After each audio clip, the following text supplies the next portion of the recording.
And as our recording just said, we are recording the webinar for anyone who is not able to join us today, so that we will post this webinar on the RMHF website. On this webinar, we will be going over the request for proposal promoting equity and health in the Richmond region through access to care. And as I mentioned, we are recording this and we will post it on our website.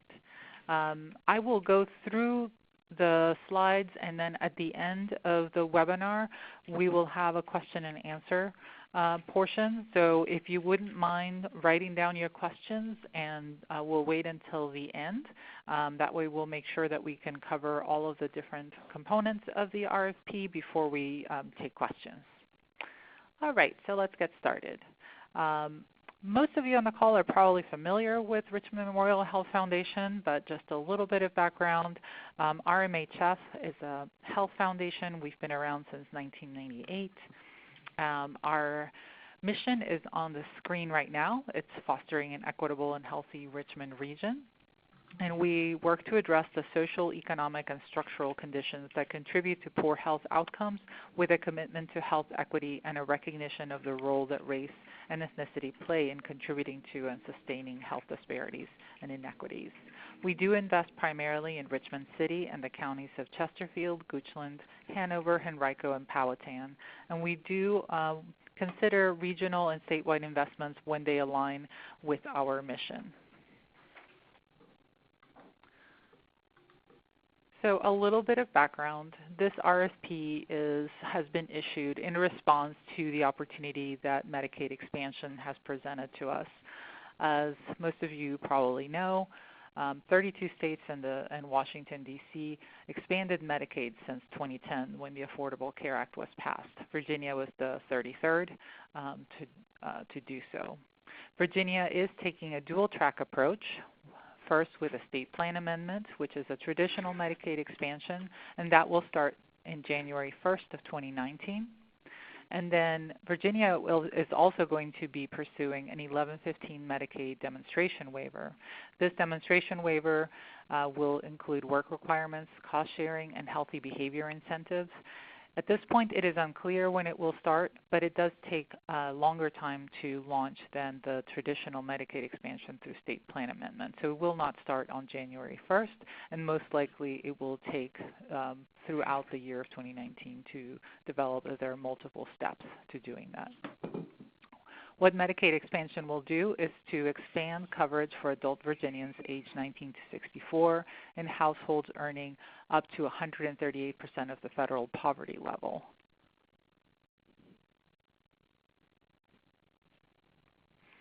We have estimates that show that between 300,000 and 400,000 Virginians will be eligible for coverage. In the region of Chesterfield, Goochland, Hanover, Henrico, Powhatan, and Richmond City, the estimate is around 46,000. We know that there are lots of disparities by race and ethnicity. In Virginia, for example, we know that the rates of uninsured vary widely by race and ethnicity, with the Black population having a 17% uninsured rate, the Hispanic population having 24% uninsured rate, the white population 8%, and those who self-identify as other, and 9%. There are also other health disparities, such as maternal mortality rate, self-reported health status, infant mortality, and others, that research has shown can be addressed through health insurance and access to health care.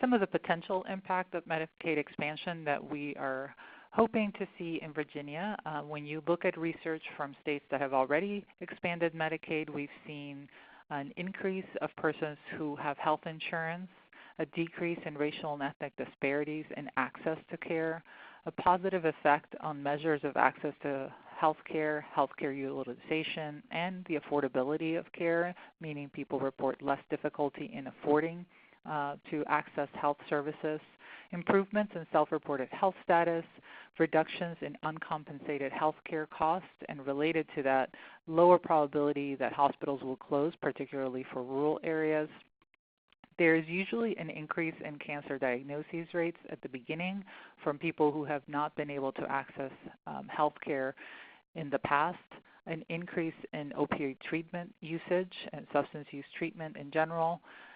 Infant mortality rates have been known to be reduced as a result of Medicaid expansion, particularly in the African American population. And there are self-reports of Medicaid expansion coverage, improving the ability to gain employment and maintain employment.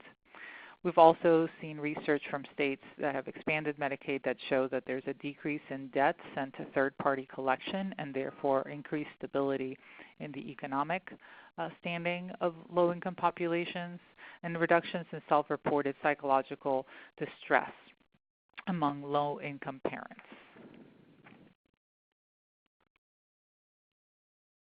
All right, so now we're getting into the request for proposal. We're going to talk a little bit about the purpose and the focus and then get into the components so we can get to the question and answer questions section. So RMHF is very committed to supporting the regional infrastructure of health safety net providers and their community partners. We recognize that while Medicaid expansion is a decision that was made at the state level, without local level implementation, it's just not going to happen, and it's not going to happen successfully. So we are looking at this as an opportunity to take advantage of Medicaid expansion potential to increase coverage, to increase access to care, and the utilization of quality health services. Now, throughout the request for proposal, you will see us referring to access to care. When we say access to care, RMHF understands that to mean physical, oral, and behavioral health. We also have an overall understanding and a belief that healthcare is most successful when it is person-centered and community-centered in approach, and therefore we do encourage but do not require applicants to consider taking a collaborative or an ecosystem approach. We do define ecosystem in the RFP, but in short, what we mean is that you work with an understanding of and in concert with other related organization groups or sectors in the community to achieve a desired outcome of increasing access to care for communities in Richmond. In other words, an ecosystem approach means that you collaborate, you coordinate, and communicate among organizations and entities, and that it requires an understanding of the social and physical realities of the communities that are being served. So again, this is a preference, but it is not a requirement. We simply recognize that access to care is something that requires multiple organizations and therefore are supportive of collaborative approaches to this RFP. Now, this funding opportunity specifically is to maximize access to care and promote equity in our region.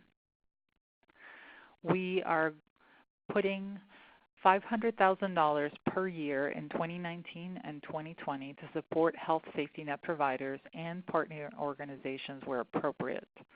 As I mentioned, we do support collaboration in these proposals so that the funding can be shared with other organizations. Funding awards are going to be made for 2 years, so both 2019 and 2020. So the applications should be written for a 2-year worth of work. We recognize that it takes longer to implement a policy change such as Medicaid expansion, so we want to provide some sustainable funding. The awards will be made in general operating support and or project-specific line items. It depends on the proposal. So your proposals can be written to request general operating support or project-specific funding, and you can have a combination of the two if there are multiple organizations as well.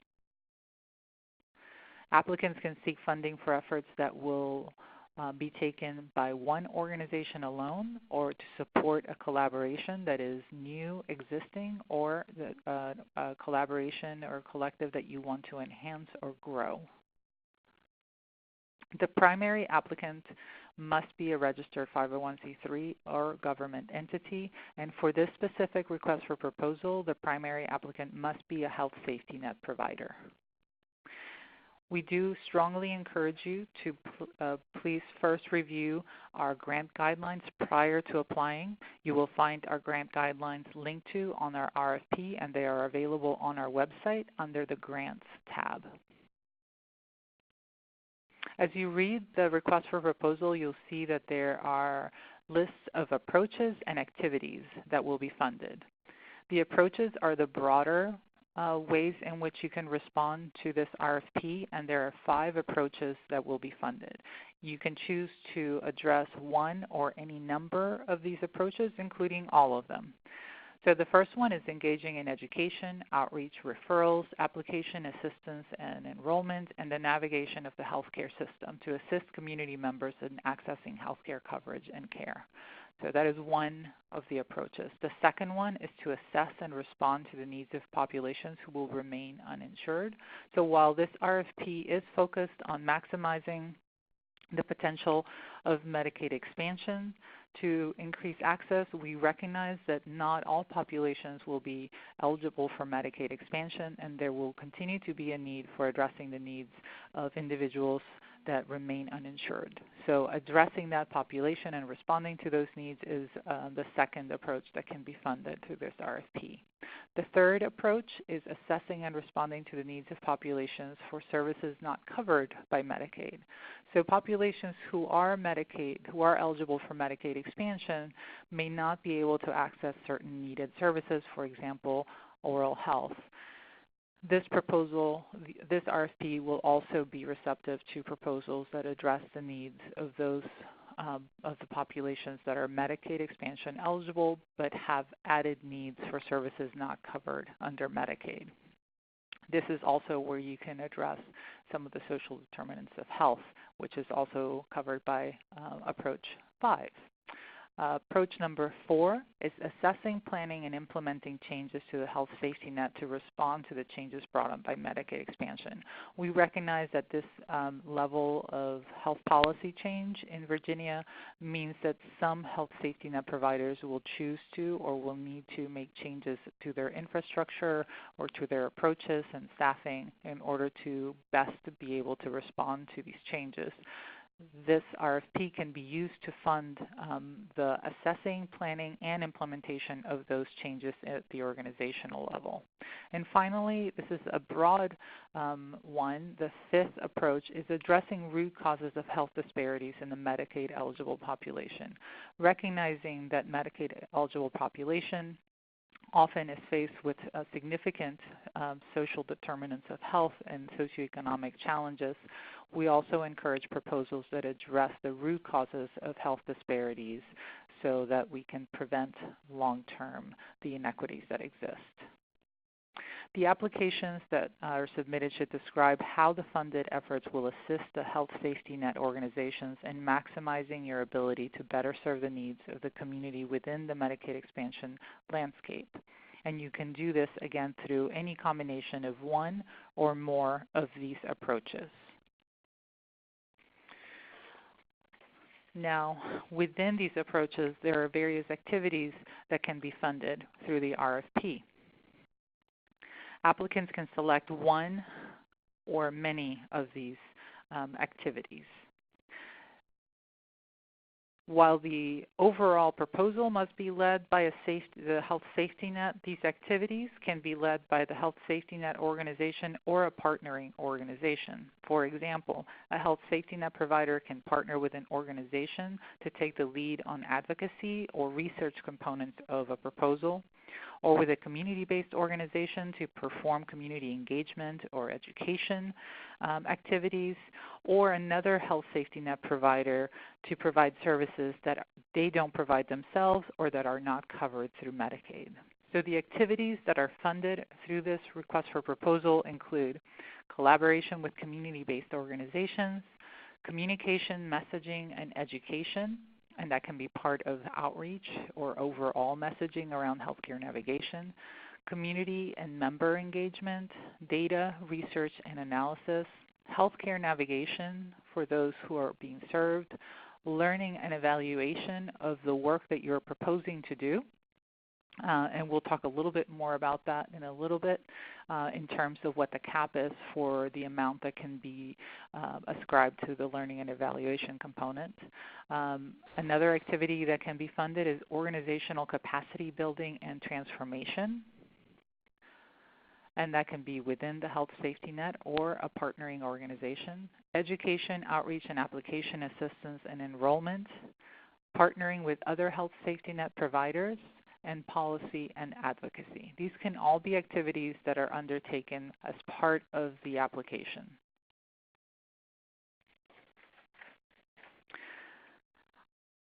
Some additional pieces to consider in addition to those activities is that applications can include a planning period of up to 6 months. You can allocate funds for learning and evaluation up to 15% of the total funding that is being requested per year. And you can request resources for technical assistance and capacity building for the organizations involved in this work. Now we've highlighted a few components of the work that we are looking to fund because we consider them particularly important.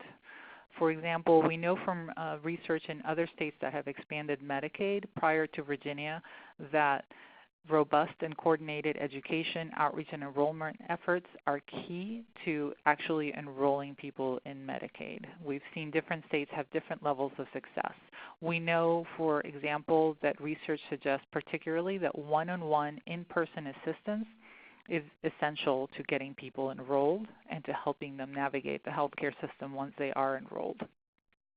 There is this extensive research that we have highlighted and linked to in the RFP that we recommend that you explore, including targeted education and outreach enrollment efforts that have been studied with specific populations such as communities of color, immigrants, LGBTQ, young adults, and veterans, who tend to be populations that have been more likely to be uninsured and have more difficulty accessing care.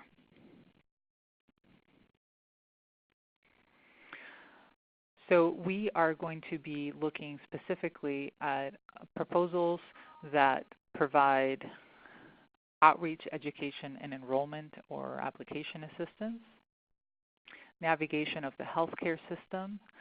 We're looking at the targeted education, particularly for populations that are hard to reach. And we are including in this component of education, outreach, and enrollment, training component.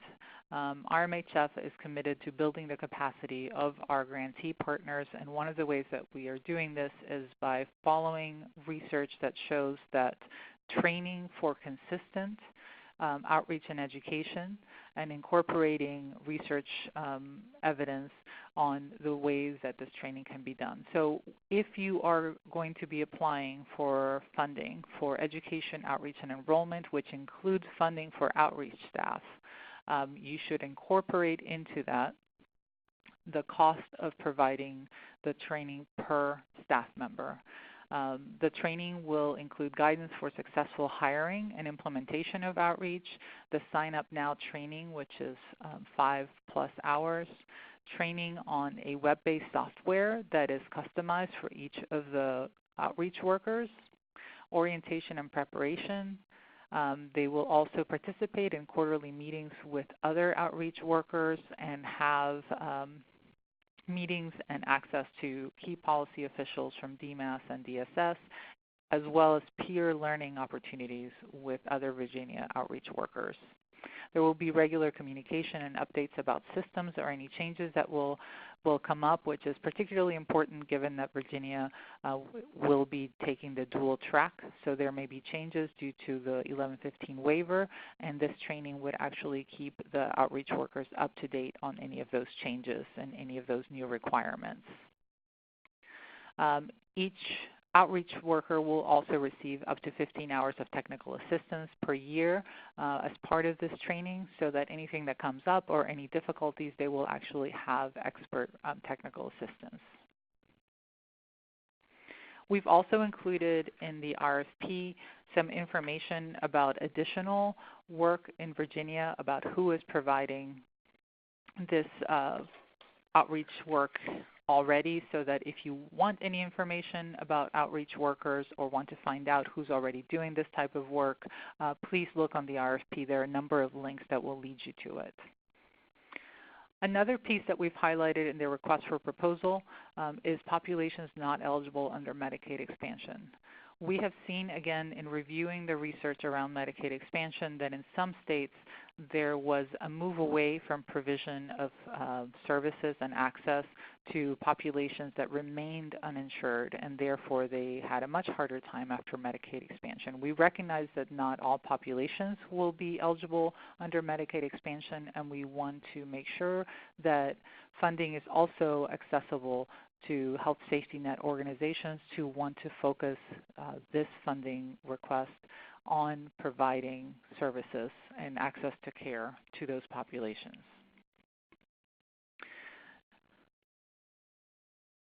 Under this category, we also look at individuals who are eligible for Medicaid expansion but need services not covered under the Medicaid program. Again, for example, oral health, dental care, as well as wraparound services that are needed, social services, community-based services that can help prevent some of the health needs and negative outcomes.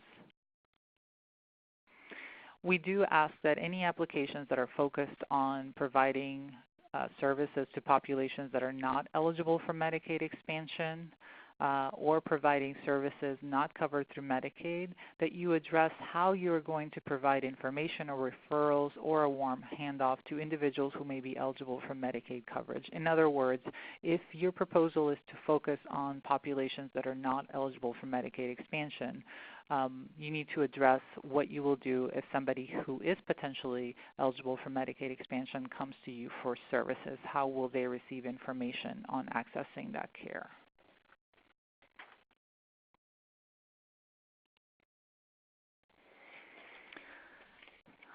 Now, RMHF has been moving towards being increasingly more upfront about our support of health equity and a racial equity framework in doing our work.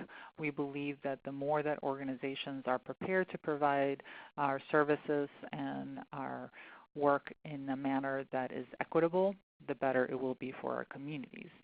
So we will be requiring that all grantees that are selected to receive funds as part of this request for proposal, that they attend a racial equity training session, which will be offered sometime in early 2019. It will be 1 day or less, and we will also be offering other equity-focused learning opportunities throughout the 2-year funding period. Initially, all we are requiring is that there be an attendance of the racial equity training session. We will make other opportunities available. If the proposal is to work with populations who have English as a second language, limited English proficiency, or other cultural linguistic challenges or barriers, we do ask that you address that in your proposal.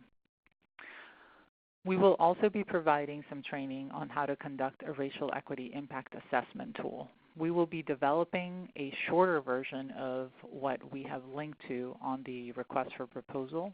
It is basically a tool to help you look at your proposed work through a racial equity lens, so thinking about how the work can impact different populations. If you propose a planning period, we ask that you answer the questions in the Racial Equity Impact Assessment tool during that time. If you're not proposing a funding planning period, then we simply ask that you complete the Racial Equity Impact Assessment as part of the 6-month funding period. So we would ask you to submit that Racial Equity Impact Assessment at the end of the first 6 months. And just for those of you who are not familiar with the Racial Equity Impact Assessment tool, it is basically a series of questions. We would probably have somewhere between 5 and 8 questions that we would ask you to answer, and that is basically what a Racial Equity Impact Assessment tool is. We have a draft right now, and we would share that tool with those who are selected for funding. We also recognize that because this is a rapidly changing situation in terms of Medicaid expansion and the policy being honed in, we will survey those who are awarded, and we will convene you for peer learning and collaboration and coordination across all the funded organizations. We will also survey you for what interest or capacity building needs you may have, and we will make that available throughout the 2 years.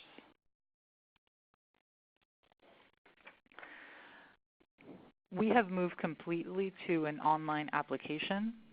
At this point, we're also transitioning to a new grant software. So you will note both on this slide and on our website and on the RFP that we noted that our online application doesn't go live until September 5th. So if you try to find a way to apply online, that is not available at this point. It will go live on September 5th. We have listed on the RFP every question that you will be asked on the online application. So you will be asked to provide a proposed summary. If you're collaborating, and that is again not required but encouraged, to list who you would be collaborating with, to let us know who the population of focus is. So who is the population being targeted by this proposal? We'll ask you to provide as much detail as possible, including the demographics regarding race and ethnicity, geographic parameters, age, gender, and any other description or information that you have about the population that you wish to serve. We'll ask you to identify what approaches from that list of those 5 approaches, which of those approaches you plan on utilizing for your work. We will also ask you to identify which of the activities you plan to carry out. We will ask you for any anticipated or current capacity needs in terms of for your own staff and organization or partnering organizations. So what training or resources or interest do you believe are necessary to carry out what you're proposing to do? And this will help us to prepare capacity building opportunities throughout the 2 years of funding. So we ask that you provide as much information as you're able to around the capacity needs. We ask for a timeline of activities, including a planning period if you plan on having a planning period, and who will participate in each of the activities. Projects are funded for up to 24 months, so we do ask that your timeline be laid out for 24 months. We understand that there will be different levels of details on possibly in the year 2. We just ask that you include a timeline that accounts for the 24 months of funding that is available. We are making learning and evaluation a component of this, so we have a 2-part question here.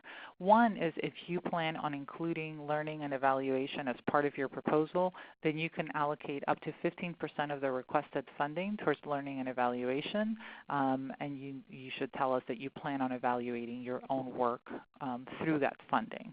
We also ask a series of questions. The first one is, how do you define success in terms of the proposed activities and approaches? How will you know if you've been successful in this work? What do you hope to learn from this work? And how will you apply what you learn to your work?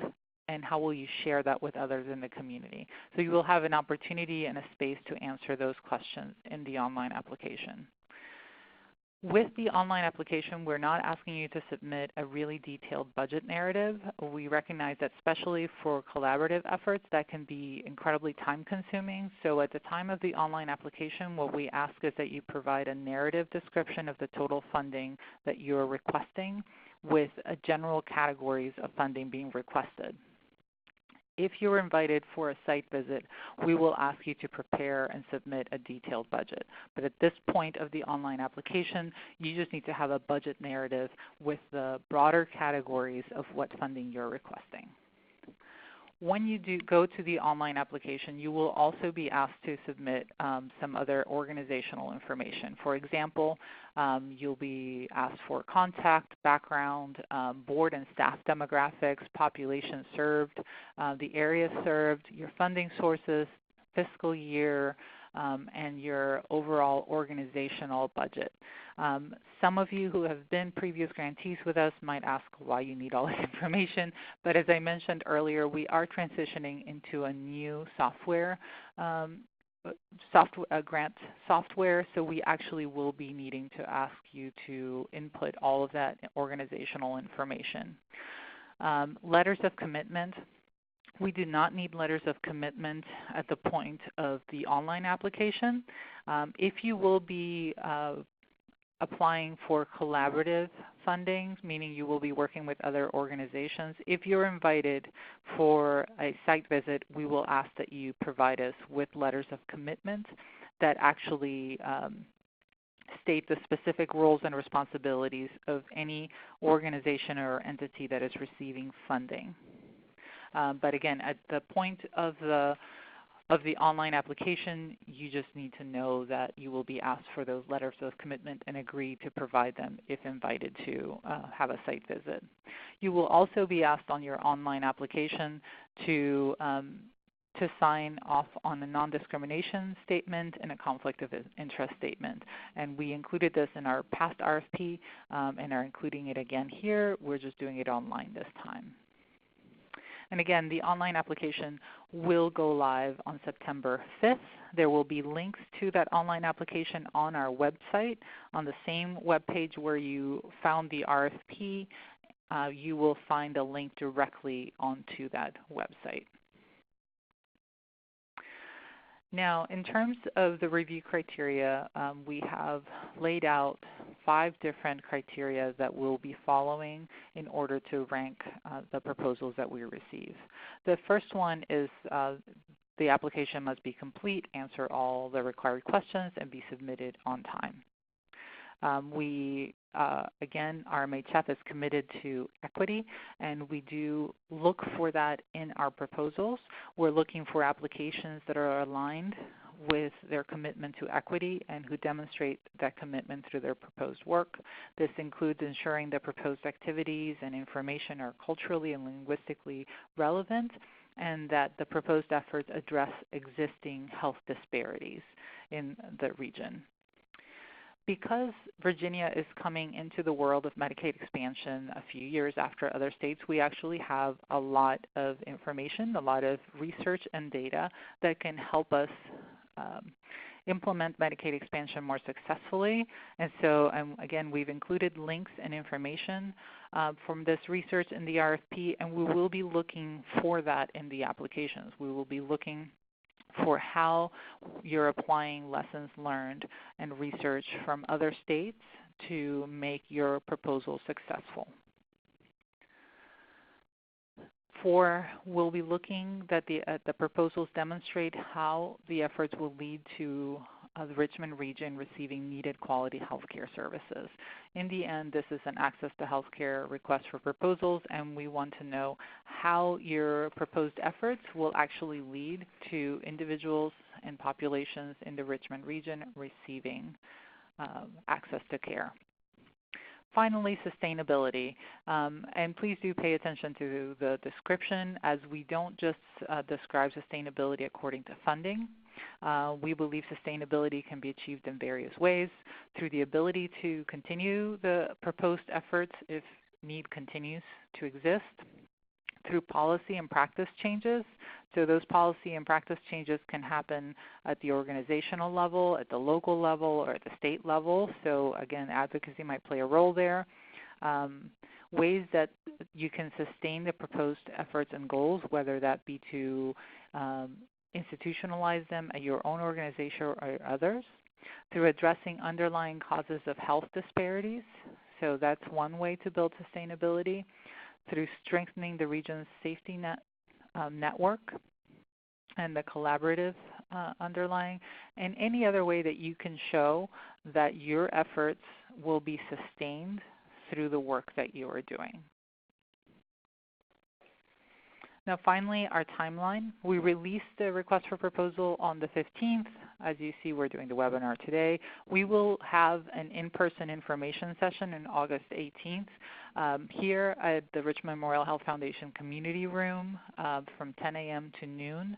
We will be going through the same slideshow, but we will be answering questions in person.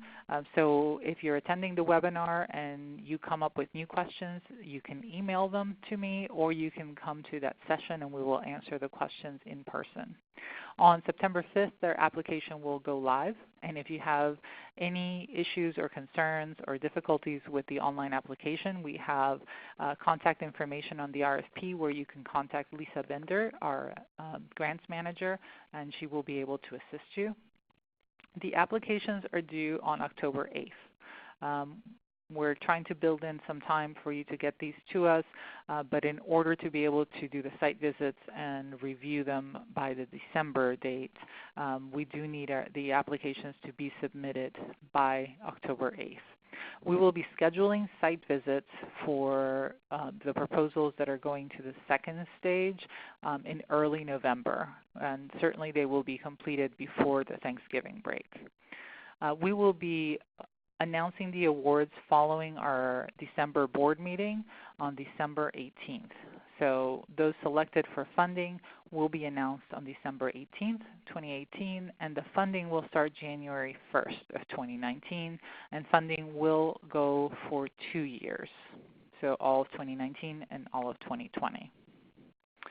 If you are interested in informational session and attending it, you will find a link on the RFP with the email for Austin Higgs, and you can email Austin to sign up for the community information session on August 28th here at RMHF. So we have gone through the basic components of the RFP, so I will take questions now. And again, we are recording this webinar and we'll make it available on our website.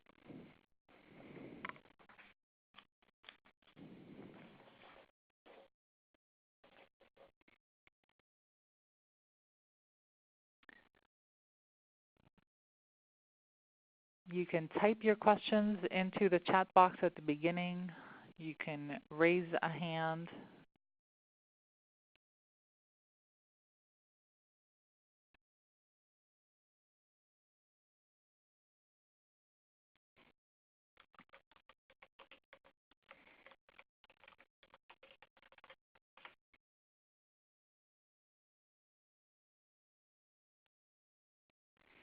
So I just type questions here in the little chat box on your lower corner.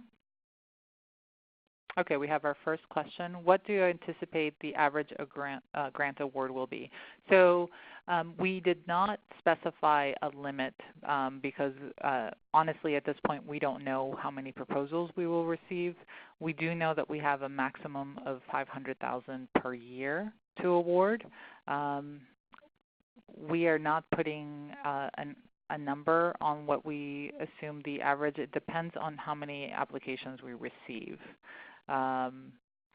We anticipate most likely they will be around 100 or 150,000, but again, that is very dependent on what submissions we receive.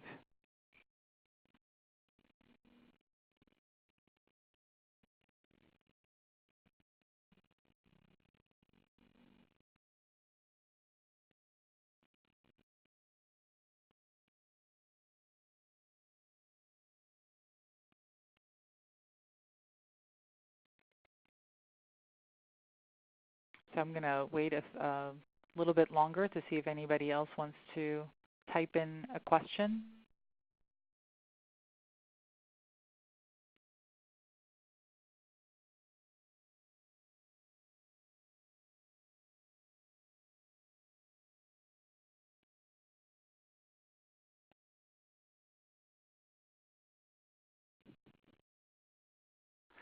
So the next question is it okay to ask questions as you prepare the proposal? Absolutely. You can feel free to email me, and I'll be happy to answer questions about the RFP. Again, if there are basically two different people you can reach out to here to ask. If it's content-wise for the RFP, you can reach out to me. If once you are starting the application, the online application process, or anything about the timeline, you should reach out to Lisa Bender, who's our grants manager. And again, we'll have another opportunity on August 28th for an in-person information session about the RFP. So if between now and then you come up with questions and you'd like to ask them in person, you can come to that meeting on August 28th at 10 a.m. in the RMHF community room, and we'll be happy to answer questions there as well. The next question, if you're receiving funding from RMHF through another grant process, are you still eligible to apply for this opportunity? Yes. You're not precluded from applying for this RFP if you are receiving funding. Even if you will be receiving funding in 2019, it is okay to apply for funding. There's a question about the August 28th meeting. It is in the RFP itself. You will see at the last page where the timetable is listed, there is a link to contact Austin Higgs where you can RSVP for the August 28th meeting. And we do ask that you RSVP for that meeting because if we don't have any interest in anyone coming, we'll want to make sure that we have the appropriate number of people there to answer questions and whatnot. So if you could RSVP to Austin Higgs and that email, if you would like to write it down, it is on the RFP, but it is ahiggs@rmhfoundation.org.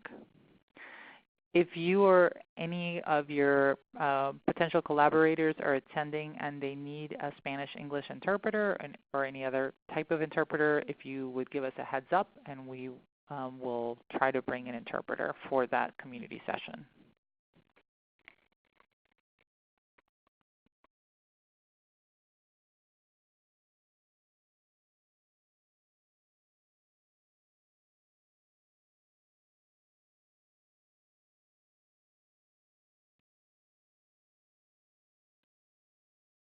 Any other questions?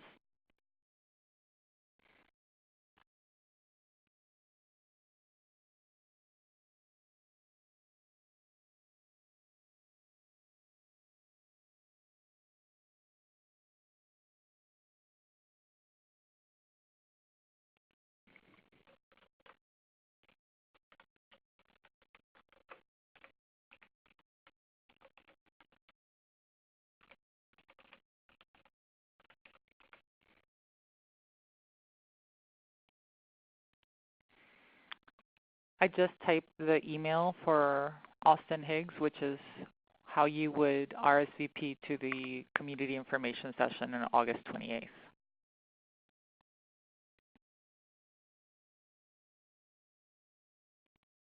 The question that just came up is, are we looking more of a service-based proposal or more of a Medicaid education proposal? We are open to all of those. In fact, I will move back to our approaches.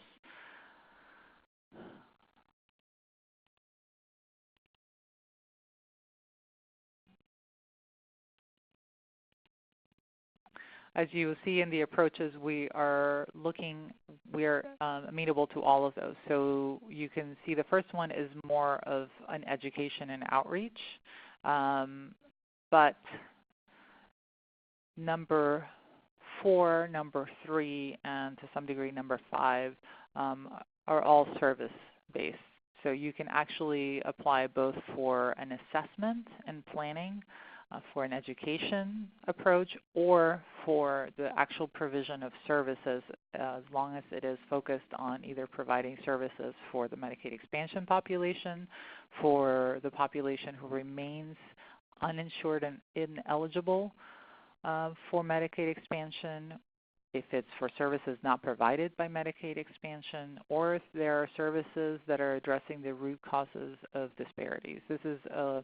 This RFP is a little bit different in that it is quite open to responding to the needs of the health safety net providers. So we don't have just one, we have these 5 different approaches that you can take, as well as with the funded activities.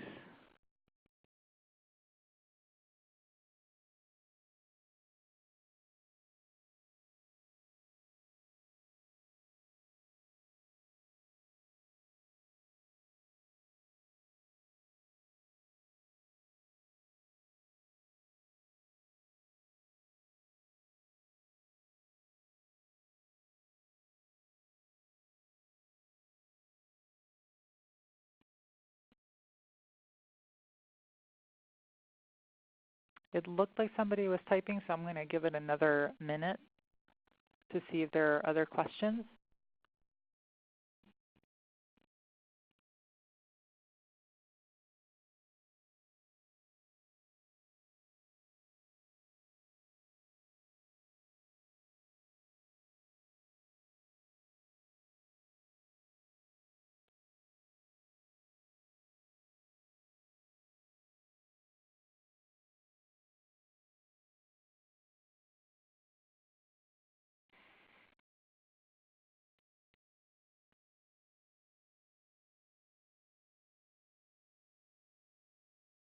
I'm not seeing any more questions come up. So if we don't have any more questions, we will end the webinar. But as I said, we have recorded this webinar and we will post it on our website under the grants drop-down box on our website. And we will also be holding an in-person information session on August 28th, 10 a.m. at the RMHF Community Room, and you can RSVP to Austin Higgs. I have provided the email address on the chat box. It is also listed on the RFP, which is available on our website. Again, the online application will be live on September 5th. And all the information that you will be asked to provide on that online application is provided both in the RFP and on the slides that we have shared here. Thank you all very much for joining us. I look forward to hearing from you. If you have any questions, feel free to email me. I will provide my email address in the chat box.